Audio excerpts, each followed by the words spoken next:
Então, gente, o tema hoje é curando os doentes. Você está vendo aí uma imagem de pessoas doentes sendo curadas e algumas sendo trazidas, outras chegando, se arrastando, exatamente porque é assim que acontece quando Jesus está presente. O doente chega doente, sai curado.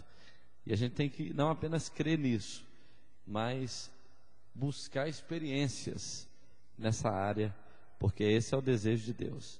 Então nós vamos passar algumas informações interessantes a esse respeito. Primeiro, nós vamos ler Salmo 103, que é um texto muito conhecido do Antigo Testamento, mas é um texto muito interessante a respeito de cura, porque ele fala como é que funciona essa dinâmica da cura. Salmo 103, pequeno salmo, não é tão grande, mas nós vamos ler só algumas partes dele. Abre aí comigo. Diz assim: bendize, ó minha alma, ao Senhor, e tudo que há em mim bendiga o seu santo nome. Bendize, ó minha alma, ao Senhor, e não te esqueças de nenhum só de seus benefícios. É Ele quem perdoa todas as tuas iniquidades, quem sara todas as tuas enfermidades, quem da cova redime a tua vida e te coroa de graça e misericórdia, quem farta de bens a tua velhice, de sorte que a tua mocidade se renova como a da águia. O Senhor faz justiça e julga todos os oprimidos, manifestou os seus caminhos a Moisés e os seus feitos aos filhos de Israel. O Senhor é misericordioso e compassivo, longânimo e assaz benigno. Não repreende perpetuamente, nem conservará para sempre a sua ira. Não nos trata segundo os nossos pecados, nem nos retribui consoante as nossas iniquidades. Pois quanto ao céu se alteia acima da terra, assim é grande a sua misericórdia para com os que o temem. Quanto dista o oriente do ocidente, assim afasta de nós as nossas transgressões. Como um pai se compadece de seus filhos, assim o Senhor se compadece dos que o temem, pois Ele conhece a nossa estrutura e sabe que somos pó. Quanto ao homem, os seus dias são como a relva, como a flor do campo, assim ele floresce, pois soprando nela o vento, desaparece, e não conhecerá daí em diante o seu lugar. Mas a misericórdia do Senhor é de eternidade em eternidade sobre os que o temem, e a sua justiça sobre os filhos dos filhos, para com os que guardam a sua aliança e para com os que se lembram dos seus preceitos e os cumpre. Nos céus estabeleceu o Senhor o seu trono e o seu reino sobre tudo. Bendize ao Senhor todos os seus anjos, valorosos em poder, que executais as suas ordens e lhe obedeceis a palavra. Bendizei ao Senhor todos os seus exércitos, vós, ministros seus, que fazeis a sua vontade. Bendizei ao Senhor, vós, todas as suas obras, em todos os lugares do seu domínio, bendize, ó minha alma, ao Senhor. Na verdade, é uma convocação para bendizermos ao Senhor por tudo que Ele faz, pela misericórdia, pela bondade dEle, mas de tudo que Ele faz, duas coisas relacionadas a isso aqui que nós vamos falar, é que Ele é quem perdoa as iniquidades e sara as enfermidades. E você sabe que, a gente vai ver um pouco disso, mas a gente sabe que a origem das doenças é o pecado. Se a origem é o pecado, o texto começa dizendo, Ele perdoa as iniquidades e sara as enfermidades. Agora, em Mateus capítulo 8, a partir do versículo 1, diz assim: ora, descendo ele do monte, grandes multidões o seguiam, e eis que um leproso, tendo se aproximado, o adorou, dizendo: Senhor, se queres, podes purificar-me. E Jesus, estendendo a mão, tocou-lhe, dizendo: quero, fica limpo. E imediatamente ele ficou limpo da sua lepra. Disse-lhe então Jesus: olha, não digas a ninguém, mas vai, mostra-te ao sacerdote e faze a oferta que Moisés ordenou para servir de testemunho ao povo. Tendo Jesus entrado em Cafarnaum, apresentou-se-lhe um centurião implorando: Senhor, o meu criado jaz em casa de cama, paralítico, sofrendo horrivelmente. Jesus lhe disse: eu irei curá-lo. Mas o centurião respondeu: Senhor, não sou digno de que entres em minha casa, mas apenas com uma palavra,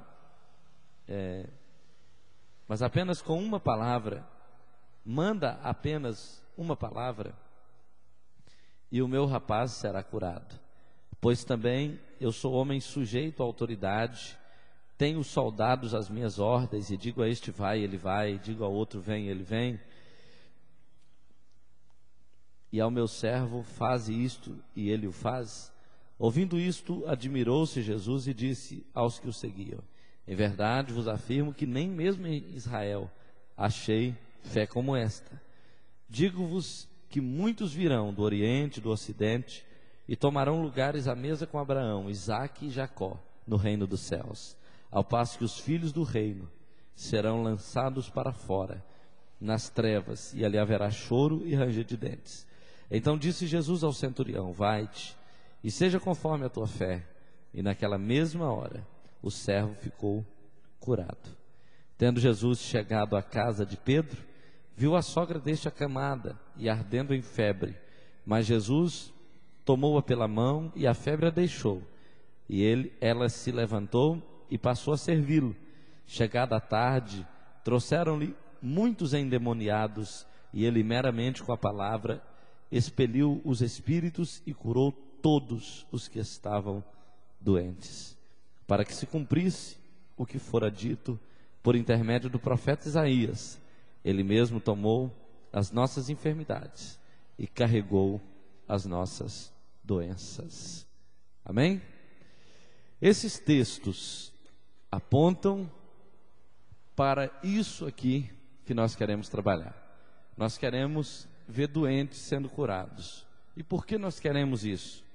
Nós queremos isso porque este é o ministério do Evangelho.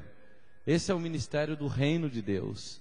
É para isso que o reino de Deus veio, para curar pessoas e para libertá-las dos pecados, dos demônios, para libertá-las de todo tipo de cadeia e de opressão.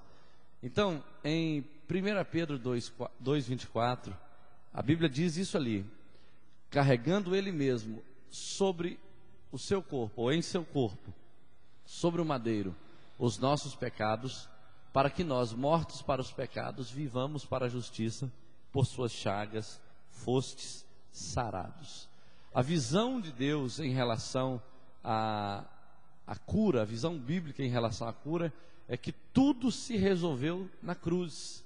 A cruz é o centro onde os pecados foram apagados e onde as doenças foram levadas. Amém? Nós só precisamos entender isso de uma forma mais ordenada, como é que funciona. Então, prosseguindo, eu vou tentar ficar por aqui por enquanto, por causa da transparência, mas eu vou precisar de chegar isso aqui para frente. Em Atos capítulo 14, versículos de 8 a 10, a gente vai encontrar mais um texto que a gente vai parar nele um pouquinho, e aí a gente vai prosseguir com o assunto. 14, versículos de 8 a 10, olha como a palavra diz. Em Listra costumava estar assentado certo homem aleijado, paralítico desde o seu nascimento, o qual jamais pudera andar. Esse homem ouviu falar Paulo, que fixando nele os olhos e vendo que possuía fé para ser curado, disse-lhe em alta voz: apruma-te direito sobre os pés. Ele saltou e andava. Quando você lê esse texto, você fica pensando em umas coisas. Primeiro é que Paulo estava pregando, e tinha um homem paralítico que ficava olhando atentamente a pregação dele. Aí Paulo falou: esse cara está com fé. E aí, em vez de perguntar assim, qual é a sua doença, qual é o seu nome, desde quando você está assim, ele falou, apruma-te sobre os seus pés. E o cara ficou de pé, foi curado naquela hora. Mas o que a gente aprende com isso aqui? Lembra que eu li um texto em Salmo, falando que Deus perdoa as nossas iniquidades e sara as nossas enfermidades. Eu li um texto em Mateus, mostrando a quantidade de doenças que Jesus curou num momento específico. Agora nós lemos um texto em Pedro, falando que pelas chagas de Jesus nós fomos sarados. E agora eu estou vendo aqui o apóstolo Paulo, alguns anos mais tarde, aplicando toda essa verdade num cara doente que estava escutando a pregação dele.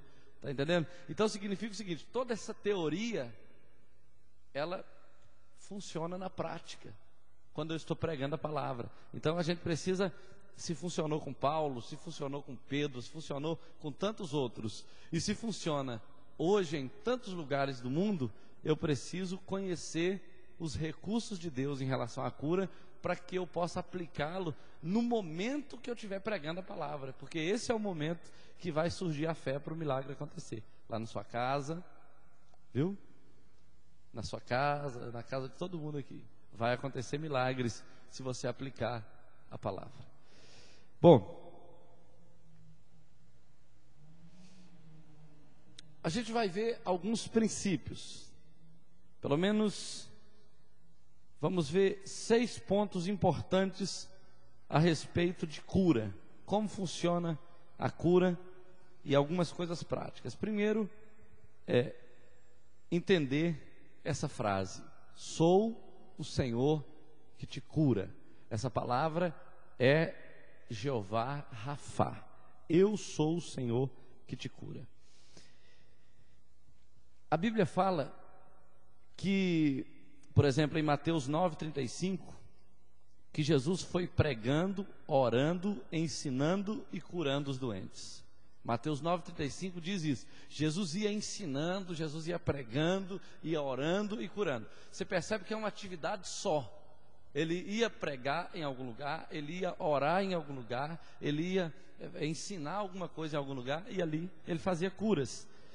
Em João 14,12, a Bíblia diz que a respeito de ter fé em Jesus, para que os mesmos sinais que ele fez, eu já falei desse texto algumas vezes, aconteça, mas sinais maiores podem acontecer. Então, na verdade, a expectativa de Jesus é que a gente veja sinais maiores acontecendo.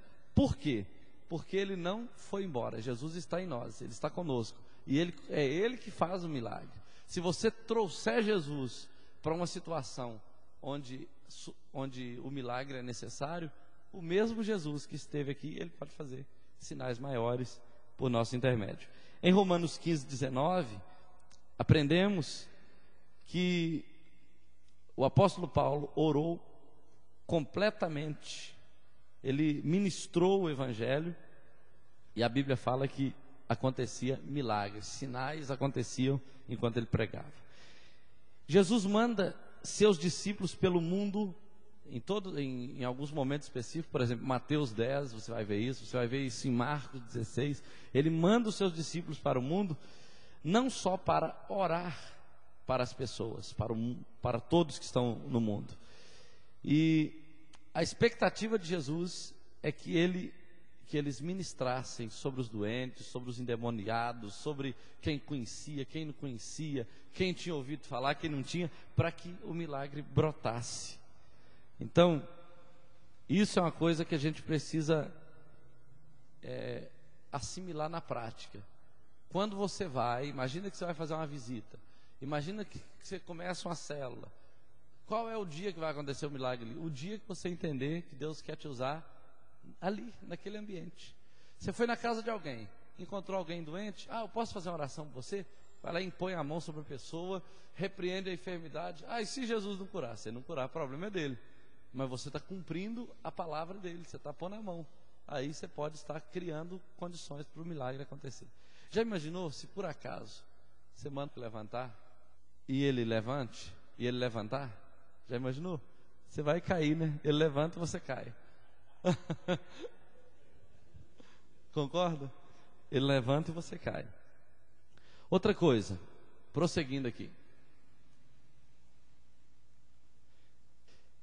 Quando a gente lê a Bíblia, a gente pode encontrar uma fonte de poder que cura, poder curativo na Bíblia.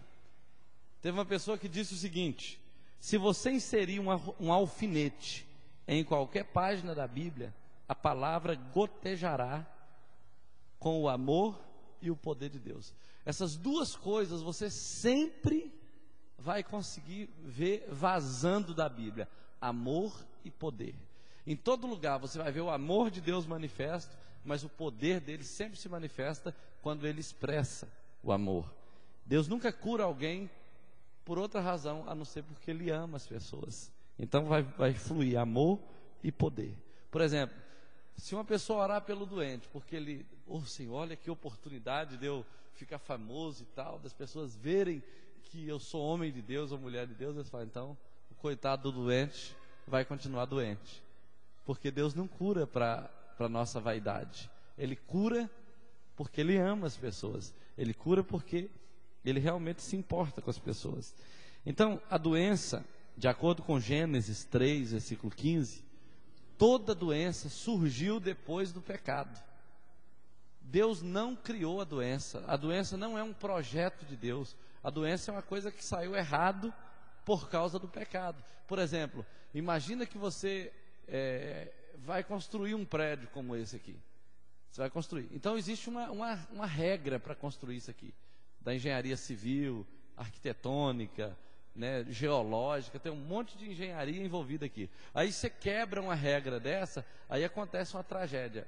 A ideia de quem fez o projeto não era que acontecesse a tragédia, mas o fato de ter quebrado um princípio proporcionou uma tragédia. Então essa é a situação. Toda doença brotou por causa da queda. Ainda que você seja hoje um santo homem de Deus ou uma santa mulher de Deus e tenha alguma doença, essa doença é fruto do pecado de Adão, não é fruto do propósito de Deus para a sua vida. Tem gente que usa aquele texto que fala assim: mas Jesus não disse que a doença do fulano de tal era para que se manifestasse a glória de Deus? Mas o que manifestou a glória de Deus não foi a doença, foi a cura, né? Então a doença não glorifica a Deus. Outra coisa, em Êxodo 3:7 encontramos que Deus vê as lágrimas e o sofrimento do seu povo.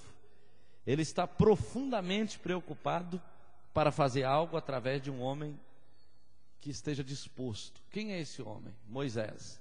O povo estava no Egito, tinha 430 anos, e Deus ouve o clamor, vê as lágrimas e levanta alguém para curar. Então, para restaurar, para liberar aquele cativeiro. Assim acontece com a doença. Às vezes a pessoa está há 10 anos, há 50 anos com a doença.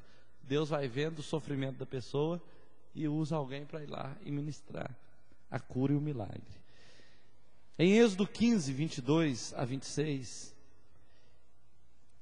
15, 22 a 26, Deus se revela pela primeira vez como o Senhor que cura.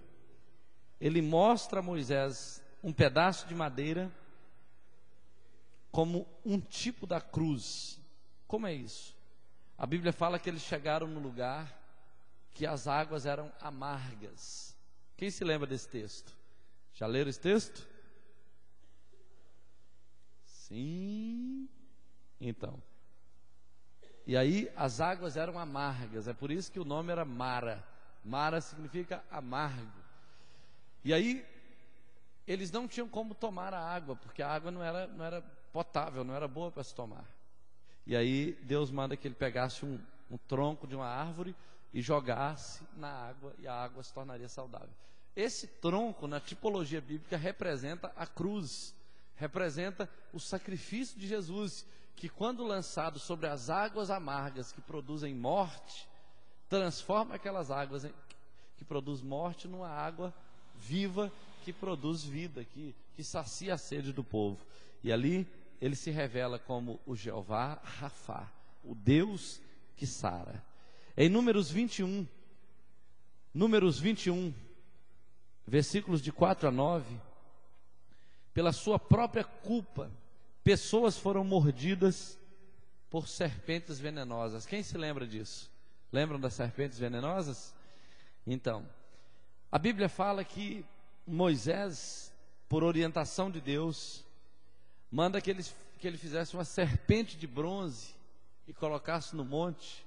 O bronze no hebraico, na tipologia bíblica, o metal, o bronze, ele revela essa graça de Deus, esse favor de Deus.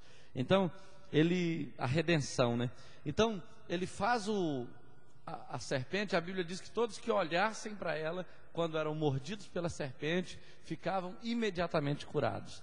Então, isso aqui aponta para a cruz. Lá em João, a Bíblia fala que Jesus fala o seguinte: assim como Moisés levantou a serpente no deserto, assim importa que o Filho do Homem seja levantado. A ideia é que a serpente representa Cristo.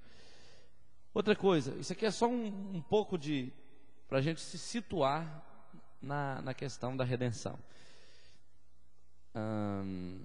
Davi escreve em um dos muitos benefícios do Senhor é que Ele cura todas as nossas doenças, no Salmo 103, de 1 a 5. Lembra que nós lemos isso? Ele cura todas as nossas enfermidades. Quem crê que Ele tem poder para curar todas as nossas enfermidades? Se Ele tem poder, então nós temos que nos valer desse poder. Em Malaquias 4, versículo 2, a palavra diz que o Senhor tem poder curativo em suas asas. Então há poder no nosso Deus, no nome dEle. Ele tem todo o poder. Em terceiro lugar, Malaquias 4:2, eu disse isso, 4:2.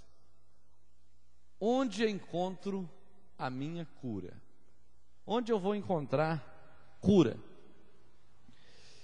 Em Hebreus 10:9, existem 26 exemplos diferentes de Jesus curando pessoas.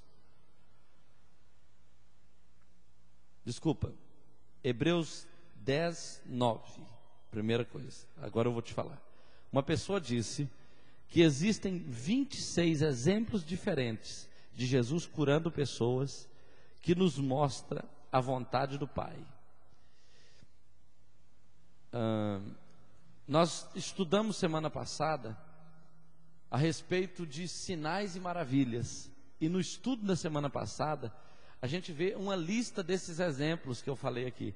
É porque eu misturei o texto e outro. Quer ver? Abra comigo aí Hebreus capítulo 10, versículo 9. Diz assim: então acrescentou: eis aqui estou para fazer, ó Deus, a tua vontade. Remove o primeiro para estabelecer o segundo. Nessa vontade é que temos sido santificados, mediante a oferta do corpo de Jesus, uma vez por todas. O corpo de Cristo foi oferecido para que a vontade do Pai se fizesse através daquela oferta, daquele sacrifício. Então, em Isaías, o texto muito conhecido, Isaías 53, versículos 4 a 6, Isaías 53, versículo 4 a 6, o profeta falou de Jesus muitos séculos antes dele vir, apontando para ele como sendo aquele que ia curar as enfermidades. Então, para a gente ter certeza que o projeto de Deus é curar, primeiro, talvez mais de 400 anos antes, o profeta disse: olha, ele vem para curar as enfermidades. Lá em Isaías 53 você vê isso. Mateus 8, versículo 17, que nós lemos, mostra que o que Jesus fez de cura foi para se cumprir o que Isaías disse. Lembra? Ele fez isso para se cumprir o que o profeta Isaías disse. Então ele confirmou. Está lá em Mateus 8, versículo 17.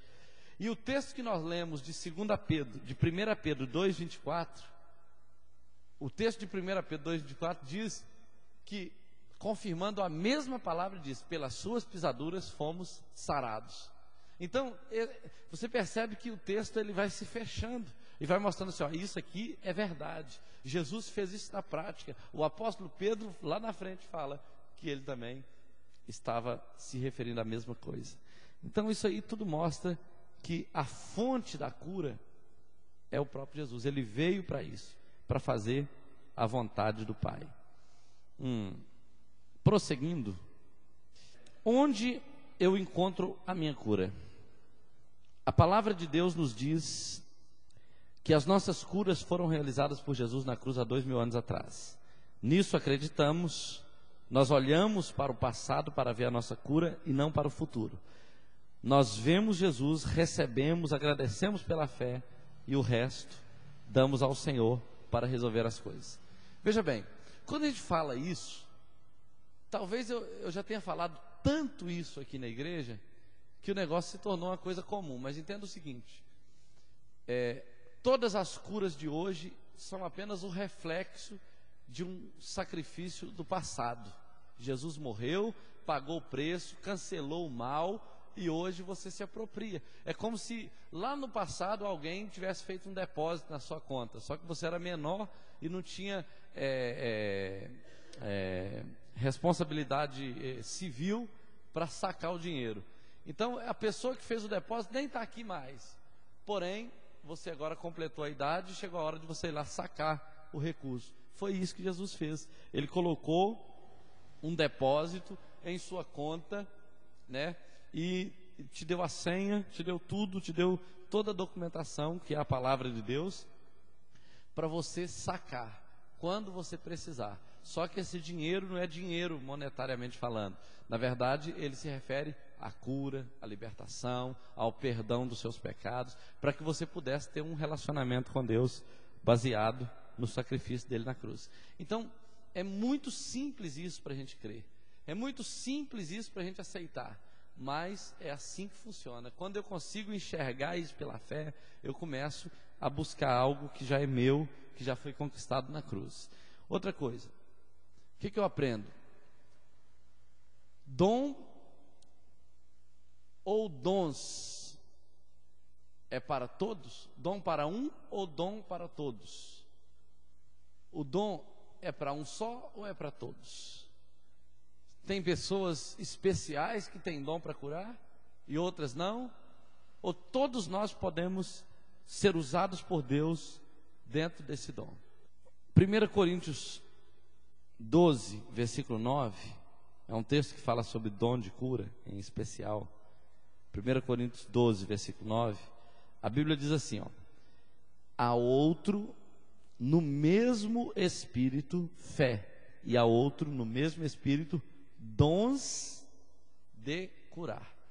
Você percebe que a Bíblia coloca a palavra dom no plural, não é dom, é dons.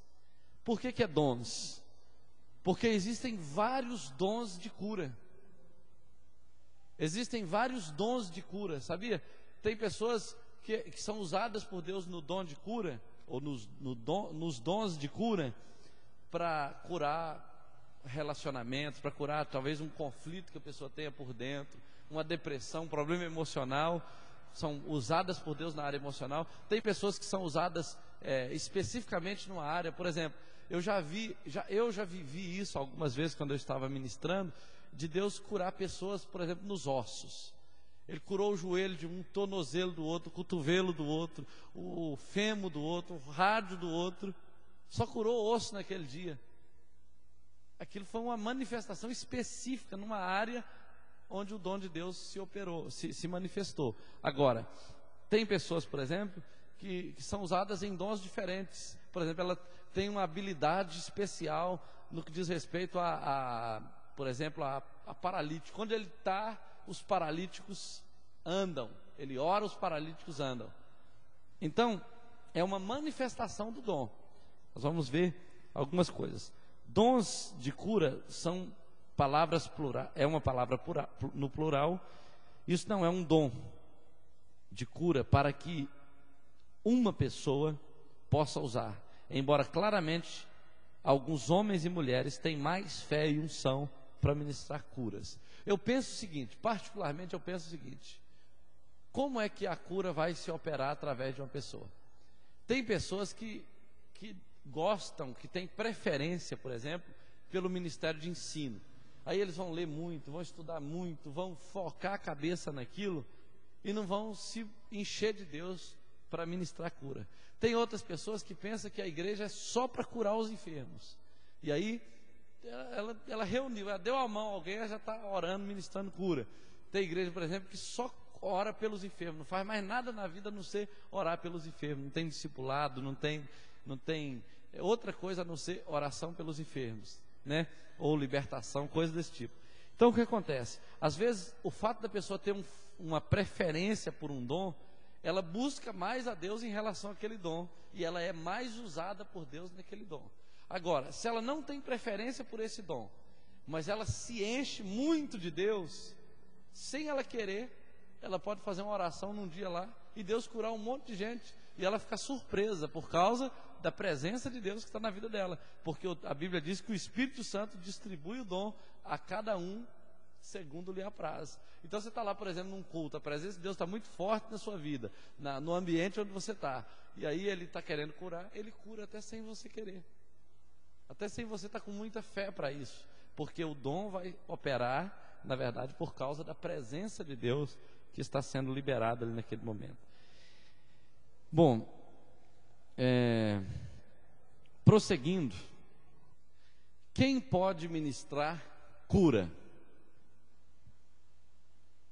Quem pode ministrar cura? Quando a gente lê a Bíblia, existem pessoas específicas, ministro de louvor, pastor, o crente mais santo. A Bíblia mostra o seguinte, os apóstolos ministravam curas. Eles ministravam porque o Espírito Santo estava sobre eles. A Bíblia fala de Ezequiel, capítulo 34, versículo 4, o seguinte, olha bem. Ezequiel 34, versículo 4.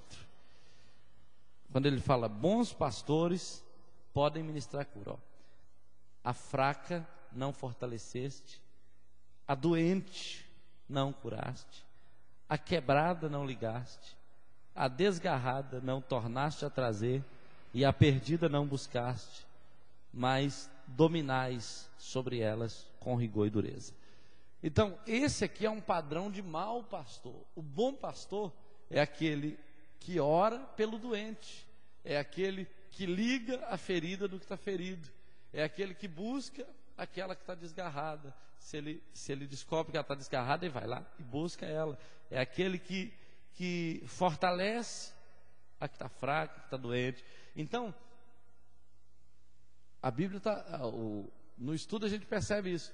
Se o cara é uma boa pessoa, ele está preocupado com o doente que está na igreja dele, ele vai orar por ele, por esse doente, ele vai colocar a igreja para orar por ele, ele vai desafiar a igreja a crer naquela cura, porque isso faz parte do ministério. Você vai ver aqui, evangélicos de muita fé. Você vai ver em Atos 8, que nós lemos no último Tadel. Você vai ver que se a pessoa tem fé, ela ministra, porque ela quer ver curas, ela ama a pessoa, ela não quer ver a pessoa doente. Então, são pessoas que não são líderes, são apenas crentes com fé, e o milagre acontece. Mestres sérios, pessoas que conhecem a palavra, que estudam a palavra, que são focados no ensino, mas eles creem que Deus cura, então eles podem curar. Profetas de Deus, você está vendo aí 1 Reis 17, 21, você vai ver a história de Elias, que orou e houve cura, houve milagres. Você vai ver presbíteros, Tiago 5, 14 fala, se tem alguém doente, chame os presbíteros. Chame os presbíteros, porque eles vão orar e vão ungir com óleo, a oração da fé vai salvar o doente, e se tiver ainda cometido pecado, vai ser perdoado. Diáconos da igreja, Atos 6,5 fala de Estevão, né? E ele era um homem cheio do Espírito Santo, fala de Filipe, né? Você vai ver pessoas que eram cheias do Espírito Santo e que operavam curas. E aí você vai ver Marcos 16, 17, fala de crentes comuns que iam por toda parte pregando o evangelho e Deus cooperava com eles, confirmando a palavra por meio de sinais e maravilhas que se seguiam. Como ministrar a cura? Primeiro, como uma pessoa vai ministrar a cura? A primeira coisa, ele tem que detestar a doença. Não tem gente que fala assim, gente, isso aqui é para a glória de Deus, isso aqui está me ajudando, está me ensinando, eu tô ficando tão crente com essa doença. Então o que quer dizer com isso? Ele está gostando, ele não precisa ser curado, Deus nem vai curá-lo, ele gosta da doença. Então se a pessoa tem raiva da doença, tem ódio da doença, e não, é claro que não é para você alimentar ódio no coração, né? Mas se você não gosta da doença, então você vai ter mais chance de ter fé para receber a cura. Temos que amar as pessoas sempre que nós formos ministrar sobre elas. Precisamos amar as pessoas. Eu não posso curar a pessoa porque eu quero aparecer. Eu não posso curar a pessoa porque ela está sofrendo muito, está precisando muito. Eu tenho que curar por amor, eu tenho que manifestar amor, porque o poder de Deus, ele flui por meio do amor. A Bíblia fala que Jesus sentiu íntima compaixão pela viúva de Naim e o filho dela ressuscitou, por causa do amor.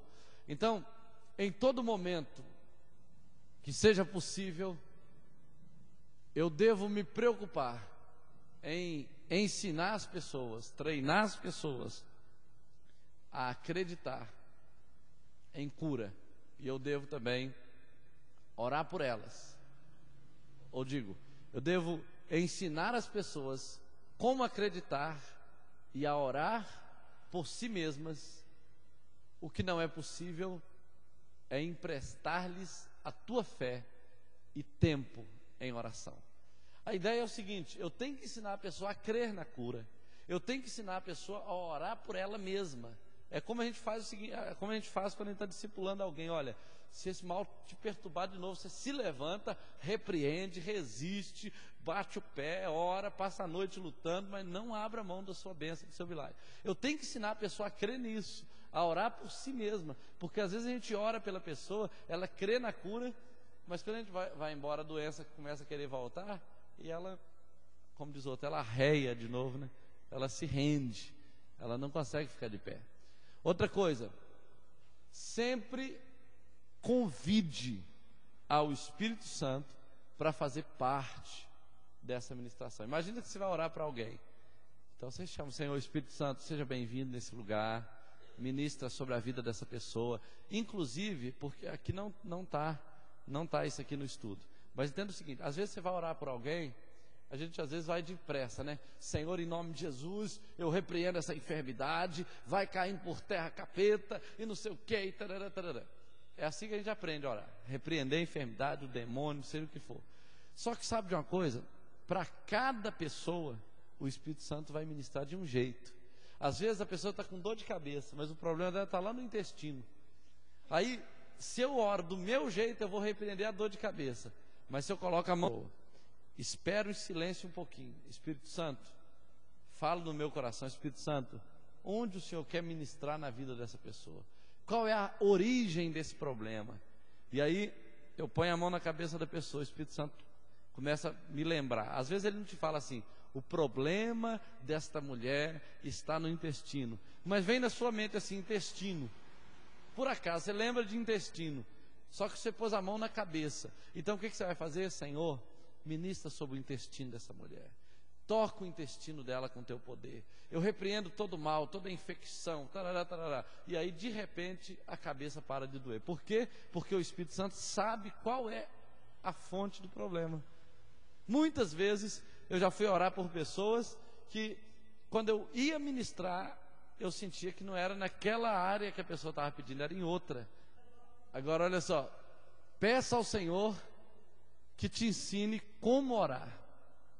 Uma doença ou um demônio que está oprimindo a pessoa. Às vezes você está repreendendo a doença, é um demônio.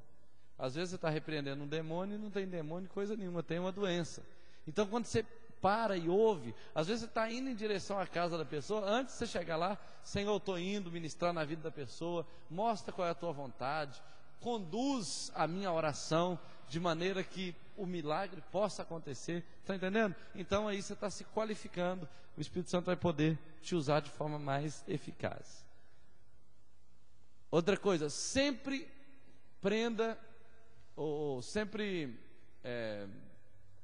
amarre, resista todo o poder satânico por trás da situação em nome de Jesus. Por exemplo, você está ministrando sobre alguém e você fala, eu já, de antemão, eu já repreendo, já declaro vencida toda a ação do inimigo nesse lugar. Por quê? Porque às vezes você está ministrando num nível e o nível é outro. Então você já amarrando as forças do mal, você já está tomando posse daquele terreno espiritual.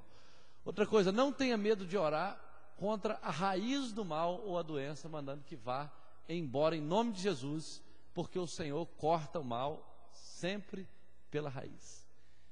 Então, eu me lembro que uma vez eu fui orar para uma mulher grávida, aqui na igreja, na outra lá na Silva Pontes, e essa mulher era esposa de um professor da universidade, um pessoal rico, e a mulher estava grávida, barrigão, e eu fui orar por ela, e ela ficou estranha, e começou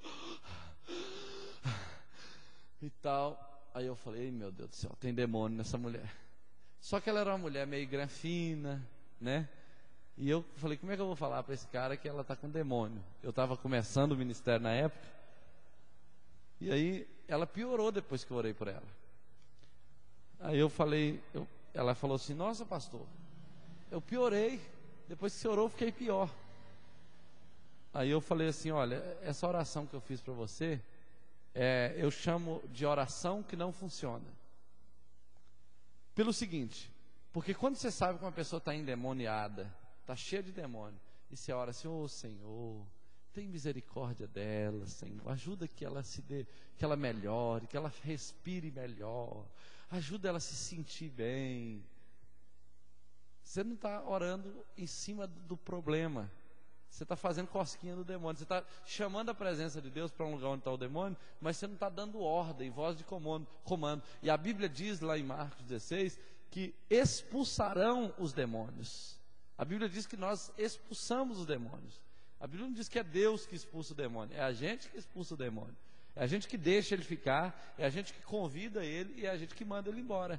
Então, eu falei com ele, olha, essa oração não funciona, ela só piora a situação mesmo. Ele falou, mas como assim? Aí eu expliquei para ele, a sua mulher não está com falta de ar por causa da gravidez, ela está endemoniada. Ele falou, cruz credo, ele não era muito crente ainda, ele falou, cruz credo, Ave Maria, é mesmo? Que isso? Aí eu fui e falei assim, olha, se você quiser eu vou fazer uma oração que resolve o problema. Só que eu estava com vergonha de fazer a oração que resolveu o problema. Então o que eu fiz? Ele deixou, ele falou, não, tira esse negócio dela, por favor, tira por favor. Aí eu coloquei a mão na cabeça dela e falei, eu te ordeno, em nome de Jesus, manifesta aqui. Aí a mulher ficou diferente. Começou a falar grosso, começou a falar esquisito, começou a ficar mais forte do que ela realmente era. Aí o cara ficou com aquele olhão regalado, assim, olhando para a mulher dele, com medo dela. Depois ele ficou até com medo de dormir com ela. E aí, depois que eu mostrei para ele que ela estava endemoniada, aí eu falei, sai. Quando ele saiu, a mulher falou, nossa, agora eu estou bem, agora não, estou respirando muito bem. Aí ela percebeu a diferença entre uma oração e outra, entre um sintoma e outro. Então o problema não era órgão nenhum, o problema era realmente demônio que estava sufocando ela. Então a gente tem que orar, a gente não pode ter medo de orar pela raiz do problema. Honestamente, eu tinha medo. Eu tinha medo de chegar para a pessoa e falar, não, o seu problema é demônio.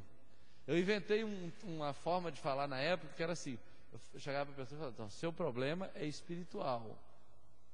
Entendeu? Seu problema é espiritual. Ah, o que faz e tal. Aí eu ia explicando até convencer a mulher de que ela estava endemoniada ou a pessoa. Depois eu falei, posso orar? Posso. Aí eu punha a mão, mandava manifestar, ninguém duvidava, né? Porque depois que viu, estava manifesto mesmo. Aí repreendia, a pessoa via melhora. Então, solte os poderes, libere os poderes de Deus na oração e pela imposição de mãos, ungindo com óleo, de acordo com Marcos 6,13. Quando você ora, você libera o poder de Deus.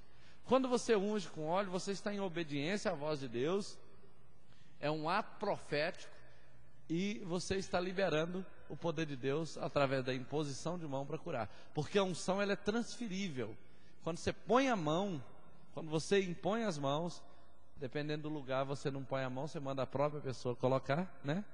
Por prudência, dependendo de quem você está orando por uma mulher, está orando por um determinado tipo de pessoa, então você pede que a pessoa ponha a mão. Mas você coloque a mão, ou peça a pessoa que ponha a mão, para que ela realmente receba cura. Persevera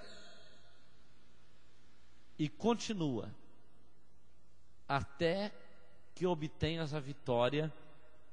Mesmo Jesus teve que orar mais de uma vez pelos doentes. Teve uma vez que ele orou por um cego, a Bíblia diz que ele orou por um cego, e o cego não viu completamente. Aí Jesus orou de novo, melhorou mais um pouquinho, ele orou outra vez e terminou. Entendeu? Então assim, orou uma vez, não deu, não, ora de novo, ora outra vez, até que Deus dê o caminho, a direção, revele a origem do problema e o milagre aconteça. Mas o que eu quero com tudo isso aqui é dizer o seguinte: Deus está interessado em usar pessoas para manifestar o poder dele através da cura. Então todos os crentes deveriam sair por aí, quando encontrar um doente, falar: posso orar por você? Explica para ele como é que funciona, o propósito de Deus, o desejo de Deus em curar a pessoa, e então ministra a cura. Tem um homem que anda pela cidade aí cheio de caroço no corpo, um senhor negro, aí ele sempre pede uma ajuda, né? Então, ajudinha, pelo amor de Deus, e chega com aquele corpo todo cheio de caroço, né? Empelotado, de pelota, assim, de caroço, talvez uns tumores, né? No corpo. E aí, teve um dia que ele chegou perto de mim, e eu parei e perguntei assim: o que o senhor tem? Qual é o problema do senhor? Não tem problema não, tem problema não. Eu falei: não, esse problema que o senhor tem aí, não tem problema não, eu quero uma ajuda, você tem uma ajuda para mim? Eu falei: eu tenho uma ajuda para o senhor. Então me dá. Eu falei: eu vou orar pelo senhor, para esse mal sair da sua vida. Aí ele olhou para mim com a cara feia assim, virou e foi embora. Não quis oração não. É exatamente aquela história de Pedro e João subindo na porta formosa do templo, e o cara pedindo esmola. Pedro falou assim: olha, não tenho prata e nem ouro, mas o que eu tenho eu te dou, em nome de Jesus levanta e anda. Na verdade, o que o doente precisa é de cura, concorda? Mas quando você oferece a cura e ele não quer a cura, então significa que ele gosta daquela doença, que ele está tirando proveito das pessoas com aquela doença, e dificilmente ele vai estar habilitado para receber cura. Mas mesmo assim, tem muita gente sofrendo por aí, doente, nos hospitais, para todo lado, precisando de cura. Eu me lembro que, quando mais novo, eu visitei muitos hospitais para orar pelas pessoas, para que elas fossem curadas, para eu crescer nessa experiência. Eu ia nos velórios, onde eu sabia que tinha um endemoniado, qualquer lugar que eu sabia que tinha uma oportunidade para eu ministrar cura, libertação, eu ia exatamente para eu ver como é que funciona, para eu crescer nessa área. E aí eu comecei a ver realmente que Deus pode fazer milagres. Então nós vamos orar nesse momento, lembrando de orar pela Rússia, 154 milhões de habitantes. Hoje a Rússia vive instabilidade política, religiosa, e muitos crimes e barbaridades têm acontecido na Rússia, que é um território muito, muito grande. Então nós sempre finalizamos orando por um país, né, orando para que Deus manifeste o poder dele através daquela palavra. Então assim, era uma maneira de pregar. Então no velório eu ia para pregar, nos hospitais eu ia para orar pelos enfermos, e quando eu sabia que tinha doente, endemoniado em algum lugar, eu ia para ministrar cura e libertação. Já expulsei demônio até no meio da rua em Viçosa algumas vezes, por causa disso, porque eu ia atrás, eu queria ver acontecendo. Então vamos ficar de pé, nós vamos orar agora. Antes que eu ore por você, deixa eu te perguntar: você crê que isso que eu falei para você aqui de uma maneira bem tranquila é o propósito de Deus para a sua vida? Deus pode te usar para curar pessoas? Quem crê nisso, diga amém, só para eu saber. Agora outra pergunta: quem deseja ser usado por Deus para curar os enfermos? Amém. Então levanta sua mão assim. Aleluia, Jesus. Deus, eu quero apresentar o teu filho a tua filha diante do Senhor. A tua palavra diz: e estes sinais seguirão os que creem. Em meu nome expulsarão demônios, falarão novas línguas, pegarão em serpentes, e se beberem alguma coisa mortífera, não lhes causará dano. Ó Pai, nesta noite, assim como o Senhor enviou aqueles 70 apóstolos, assim como o Senhor enviou os 12, e eles foram, oraram pelos enfermos, expulsaram os demônios, e se surpreenderam que da mesma maneira como eles viam o Senhor fazer, eles puderam presenciar com eles mesmos, quando eles oravam pelos enfermos e expulsavam os demônios. Por isso, nessa noite, Pai, eu te peço que o Senhor unja cada um dos que aqui estão com o Espírito Santo e com poder, assim como o Senhor ungiu os apóstolos, os 70. Quando a gente fala de apóstolos, a gente já lembra dos 12 que andaram com Jesus, mas quando a gente fala de 70, a gente pensa num número muito maior, de pessoas que não eram tão íntimas, mas que receberam a mesma unção e puderam fazer milagres extraordinários. Ó Deus, mas não apenas eles, pessoas que nem te conheceram de perto, pessoas, ó Deus, que conheceram o Evangelho anos mais tarde, como por exemplo Filipe, foi tremendamente usado por causa do poder do teu Espírito que estava sobre ele.